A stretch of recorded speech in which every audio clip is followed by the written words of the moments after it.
After I paid for the wedding, my stepsister posted a card with photos of my children. Do not admit. We turned around and left. 2 hours later, her new father-in-law called me directly. The wedding is off, he said coldly. They're on their way to your house to beg. Do not answer the door.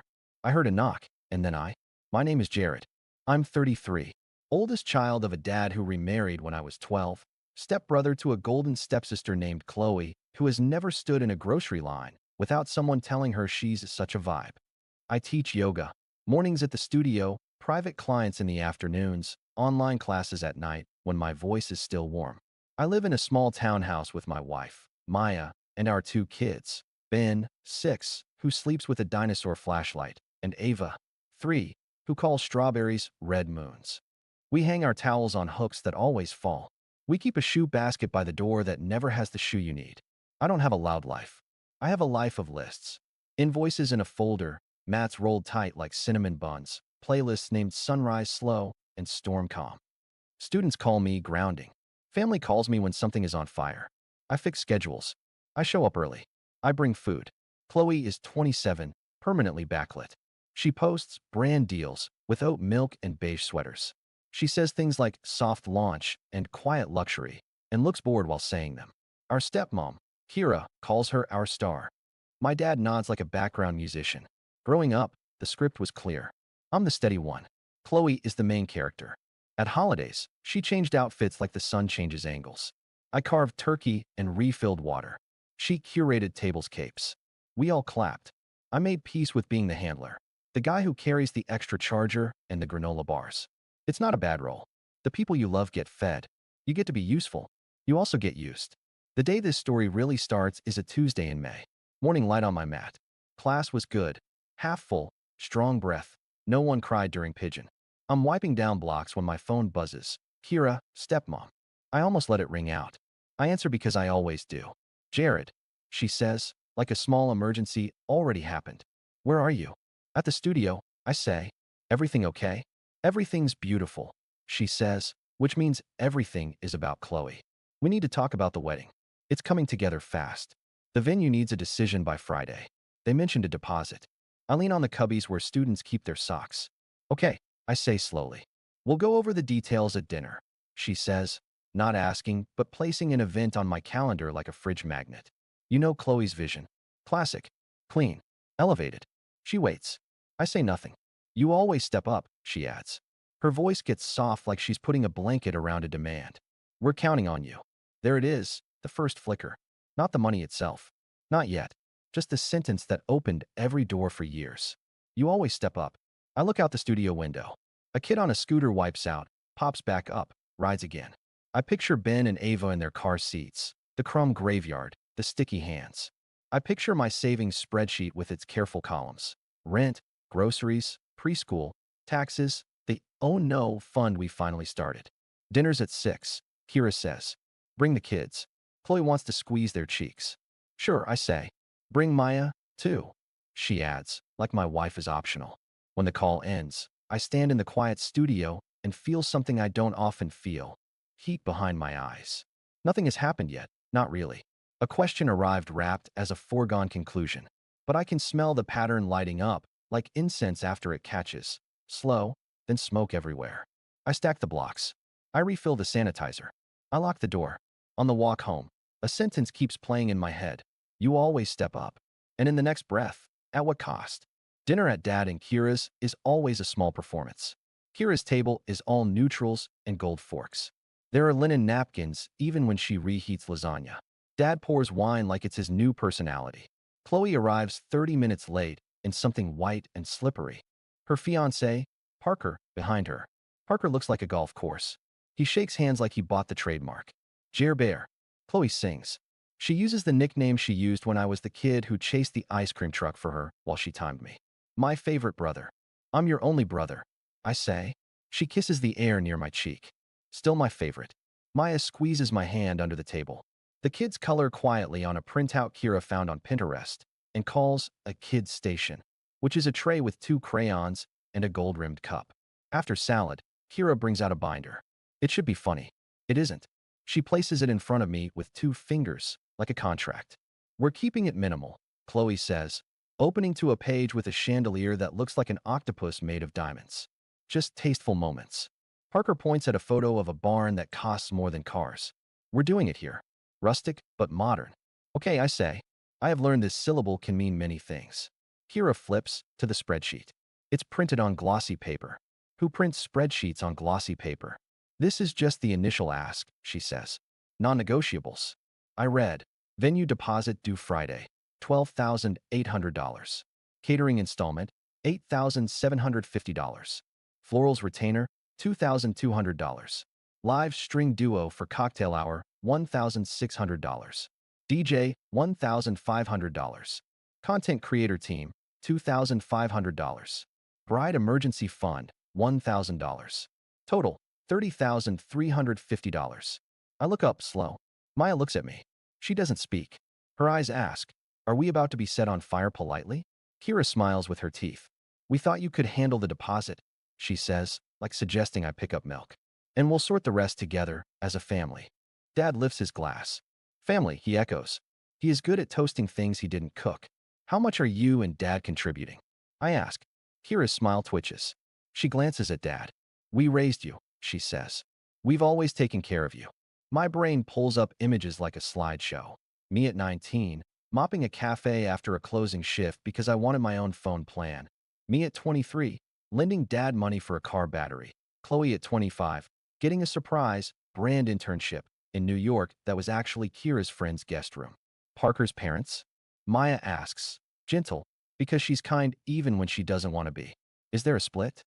They're hosting the rehearsal dinner, Chloe says. Sushi omakase. It's like a vibe. Ben looks up. What's a vibe? Broccoli, I say. Eat it. Chloe keeps going. The vendor discount ends Friday, she says. We have to lock in. It's stressful. You wouldn't get it. Yoga is like feelings. Yoga is a job, I say. Feelings pay me. Kira laughs too loud. Jared, you're such a comedian, she says, which means stop being difficult. She taps the glossy spreadsheet. It's one number. We'll make it easy on everyone. Easy on everyone. Maya repeats under her breath. Her jaw ticks.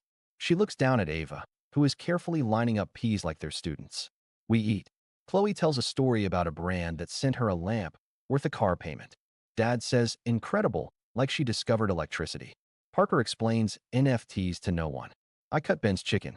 After dinner, Kira corners me at the kitchen island. You always step up, she says again, soft as a nap. It's time to be the big brother. Big brothers don't fund weddings, I say. Big brothers make dreams possible, she says. I drive home in quiet. The kids fall asleep in tragic neck positions. Maya stares out the window like she's trying not to bite something. At our table, after bedtime, we do numbers. We have savings. Not huge. Enough to breathe if the car dies or a client cancels 6 sessions in a row. We could cover a chunk. We cannot be the bank. I write no more than $20,000 total on the back of an envelope because writing limits makes them feel more real. Maya strokes the spot between her eyebrows where a headache lives. We can't be the only adults in their story, she says. I know, I say. But it's Dad. It's Kira, she says. And Chloe. And you, Jared. You standing where they ask you to stand. I text Kira. We can help with the venue deposit. We can't cover everything. She replies too fast. Knew you'd come through send by Friday. Then, Chloe is crying happy tears. Then, you're the best. No thank you. Just a roll pinned to my shirt. I sleep badly. I wake at 4 a.m. and stare at the ceiling and think of my students. The way I always tell them to notice where they grip. Jaw, shoulders, hands. I unclench. I don't fall back asleep. Friday, I don't send anything. I tell Kira we'll talk more. She sends 3 cake emojis and a champagne bottle, like negotiation is a party. I go to class and say root down and mean don't get yanked around.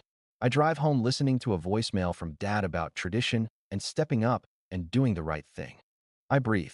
I don't answer. Then the slow squeeze begins. A week later, florist retainer due. We'll reimburse ASAP. 2 days after that, DJ special ends today. Can you front? Then, content team gave us a deal if we book now. Game changer. Each message is small. None of them say please. They stack like blocks until they're a wall. I hold the line once. Twice. Then I hear Kira cry in a voicemail. I cave. I tell myself it's a loan. I tell myself grown-ups keep receipts. I start a note in my phone. Chloe wedding, track. I type numbers. I feel my stomach drop after each one. I tell myself it's family. I tell myself it's temporary. Meanwhile, the little cuts come. Tasting is adults only, insurance. No kids at the bridal suite, delicate fabrics. Please don't bring plastic toys, they ruin the vibe. The vibe gets bigger than the people. My name becomes a square on a spreadsheet. A week before the wedding, Kira texts, final head count. No kids, right? Bride's vision is upscale. I stare at the screen. I type, we're a family of 4. She types back, we'll figure it out. She doesn't say how. We'll figure it out has always meant you will bend. I pick up the kids from preschool. Ava shows me a sticker of a frog and calls it a green moon. Ben asks if he can wear his dinosaur tie to the wedding. I say yes. I swallow something that tastes like a penny. The day before, I drive Parker across town to pick up cufflinks because his Tesla needs a charge. He plays a podcast about optimization and calls me champ. Back at my place, Maya looks at me like I'm telling a joke badly, and it's still going.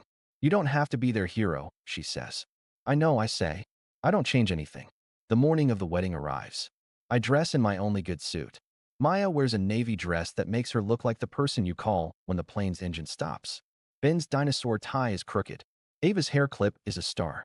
I pack snacks, crayons, a spare pair of tights, 2 tiny toy cars, Band-Aids, wipes, a charger, a plan. We drive to the venue in a long line of cars. The barn is beautiful. The sky is unsure. I roll my shoulders and tell myself to be air, to flow around nonsense, to get through. I did not plan for what was waiting at the top of the steps.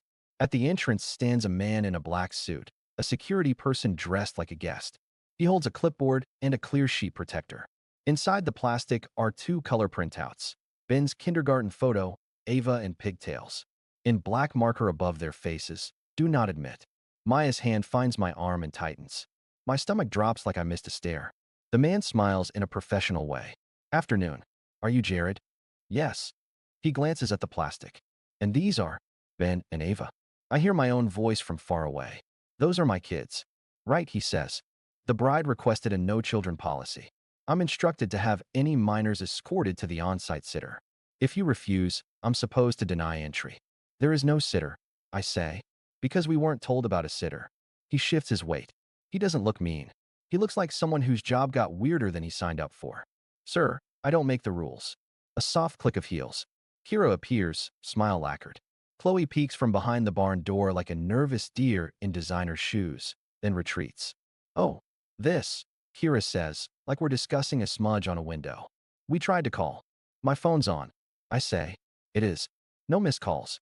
It's for the aesthetic, she says. Adult-only events photograph better. There are candles and glassware. Maya's voice is level. You printed our children's faces to show a guard. It's not personal, Kira says. It's logistics. Ben looks up at me. He is brave, but small. Did we do something bad? No, buddy, I say. You did nothing wrong. A guest passes, eyes sliding over us like we're a hazard on the highway. The planner glides over. We have a lot of fragile rentals, she chirps. Insurance is very specific. She floats off. Let's not make a scene, Kira says in her church voice. It's Chloe's day. I stare at the sheet protector. My son's gap-toothed grin under do not admit. My daughter's pigtails. The feeling that comes is not fire. It's a clear, clean cold. A click inside my chest like something finally lining up. I hand the envelope with our card to Kira. Congratulations, I say. Jared, she says, warning disguised as sweetness. We're leaving, I say. Enjoy the wedding. Maya takes Ava's hand. I take Ben's. We turn. The security guy says nothing. The gravel crunches. The sky decides to be cloudy. In the car, I buckle kids with hands that feel oddly steady. We drive 10 minutes in silence. Ben whispers to Ava about French fries. Ava asks if we can listen to the frog song. Maya presses her lips together so hard the color leaves. My phone rings. Unknown number. I let it go. It rings again. I answer. Jared, a voice says. This is Martin. I'm Parker's father. I say nothing. I just saw the list, he says. The guard. The photos. His tone is calm in the way rich men get when they're about to end something. The wedding is off. What? I say. They're on their way to your house to beg, he says, cold. Do not answer the door. He hangs up. I look at Maya. She looks at me. We don't say anything. 2 hours later, there's a knock at our door. 3 sharp raps. Kira's rhythm. Then Chloe's voice, muffled and high. Jared, we need to talk. I stand on the other side of the wood and think about the version of me who always opens, who always smooths, who always turns himself into a bridge. I put my hand on the deadbolt. Then I take it off. We don't open the door. The knocking turns to buzzing phones. Kira, open up. We can fix this. Dad, let's be reasonable. Chloe, you ruined my life. Parker, please call me. I set the phone face down on the counter. I make grilled cheese. Ben dips his in ketchup. Ava calls the cheese yellow rain. Real life moves forward even when the script breaks. At 6:12 p.m., Kira leaves a voicemail. It's long, the kind of long where you forget to breathe. You embarrassed us. The list wasn't personal. The venue needed it. You owe us a conversation. You owe us. There's the ledger. It never fails to appear. At 7:03 p.m., Martin calls back. I answer on the second ring. I've pulled our contribution, he says. Bar minimum, shuttle, tent, gone. I won't fund cruelty.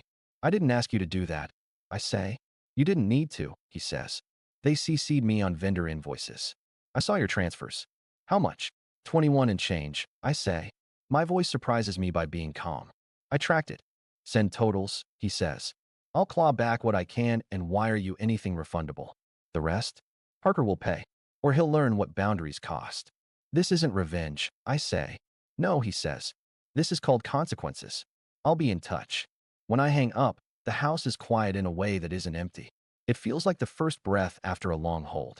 I sit and write an email because texts turn slippery in this family. I put numbers like anchors. Subject, wedding expenses and next steps. I covered. Venue deposit $12,800. Catering installment $8,750. Florist retainer $2,200. Strings $1,600. DJ $1,500. Content team $2,500. Total $29,350. Vendor credits pending from Martin's cancellations, estimated $6,000. Net approximate $23,350. You denied entry to the event you asked me to finance by posting my children's faces under Do Not Admit. I expect repayment in full. I will accept a 12-month plan. First payment due next month on the 1st via automatic transfer. This isn't about revenge. This is about closure and boundaries. Jarrett, I send it to Kira, Dad, Chloe, and Parker. I CC Martin. Responses arrive fast. Kira, how dare you threaten your family? Dad, we can talk privately, son. Chloe, 12 months? LOL, we're not a bank. Parker, let me figure things out. Maya reads over my shoulder and nods. Clear, she says. Good. At 9:40 p.m., the door knocks again. I look through the peephole. It's Dad. He stands like he always stands. One hand in his pocket, one hand rubbing his temple like life is a puzzle he solves by massaging it. I open because he is my father and because I want to say this with my mouth and not a keyboard. Son, he says, stepping inside. This got out of hand. They printed my kids, I say. They weren't a policy. They were a blacklist. It was the venue, he says. You think the venue had school photos of Ben? I ask. You think the barn Googled Ava? He exhales. You could have stayed. For your sister. You mean swallowed. I say. You mean performed quiet. He looks at the floor. We keep peace in this family. Peace without respect is just silence, I say. I'm done performing silence. He stares at me long enough to turn into a lecture. Then it doesn't. He shakes his head. I don't recognize you. I know, I say. I finally recognize myself. He leaves without slamming the door. Progress, I guess. The next morning, Kira posts a Facebook paragraph about protecting your joy from jealous people. My cousin screenshots it. I don't read the comments. People clap for noise when it's dressed pretty. At noon, Martin emails a PDF titled Refund Summary. He got $6,200 back. He wires it the same day. He writes, applied to your totals. Parker to cover the remainder. If he balks, I will. I won't be associated with people who blacklist toddlers. It's blunt. I respect blunt. Chloe tries a new tone that night. Let's talk like adults. No ultimatums. 10 minutes later, wow, ignoring me. Power trip much? Then a photo of her puffy face with the caption, this is what you did. I put my phone on Do Not Disturb and read Ben a dinosaur book. 2 days later, Parker shows up at my studio unannounced. He stands in the lobby shifting like a man in new shoes. My manager texts me. Guy in pastel polo asks for you by first name. Safe. I go out. We sit on a bench. He stares at the floor, at the ceiling, at his hands. Your email was intense, he says. You hired a guard to keep my children out? I say. I didn't hire, he stops. I didn't stop it. Better. He scratches his jaw. 12 months is aggressive. It's generous, I say. 6 months is aggressive. He looks like a person calculating image versus cost. Fine, he says. 12. Automatic transfers, I say. First of the month. He nods. He stands. Tell Maya I'm sorry. Tell Chloe, I say. Tell your future self. The first payment arrives on the 1st. $1,945.83 with the memo for peace, which makes me laugh out loud. The second month, they're 3 days late. I send a reminder. Chloe replies with 3 crying emojis and $1,500. I send back, balance, $445.83. She sends it. No note. Family chat goes quiet. Dad sends me a meme about yoga goats like we didn't bleed on the porch. Hero posts quotes about choosing light. I choose groceries. Ben loses his first tooth. Ava learns to say strawberry correctly and then decides she prefers red moon anyway. I teach 3 sunrise classes in a row and my voice gets that gravelly edge people call soothing. I sleep better. 2 months in, there's a knock, soft. I open. Chloe stands on the step in sunglasses, hair in a bun, the costume of contrition. She takes the sunglasses off. Her eyes are red. Can we talk? She says. I step outside and close the door behind me. You made a scene, she says. You made a list, I say. It wasn't personal, she says. It was a photo of Ben, I say. You wrote do not admit over his teeth. She flinches. I didn't write it. The planner. You let it exist, I say. She exhales.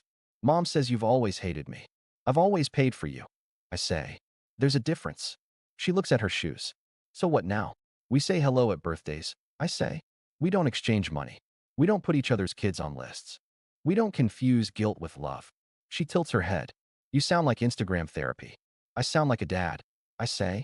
She nods once, like a judge granting bail. Fine, she says. Parker and I got married at the courthouse yesterday. You weren't invited. Good, I say. She blinks, confused like I didn't play my line. We'll keep paying, she says. Good, I say again. It is a complete sentence. They pay for 7 months. Then the 8th is short. Need to pause, Parker texts. We moved money for something time-sensitive. I respond. New plan, $1,000 for 3 months, then resumed full amount. He agrees. I write it down. I do not ask what was time-sensitive. I am not their bank. I am not their dad. Dad texts me, barbecue Sunday? Bring kids. I stare at the message. Maya reads my face. Go if you want to, she says. Don't if you don't. We go. The grill smells like my childhood. Dad flips burgers. He looks smaller. He doesn't say sorry. He asks Ben about school. He asks Ava about her favorite color. He looks at me and says, You're different. And I say, I'm better. And he nods like that's a door he's willing to walk through slowly.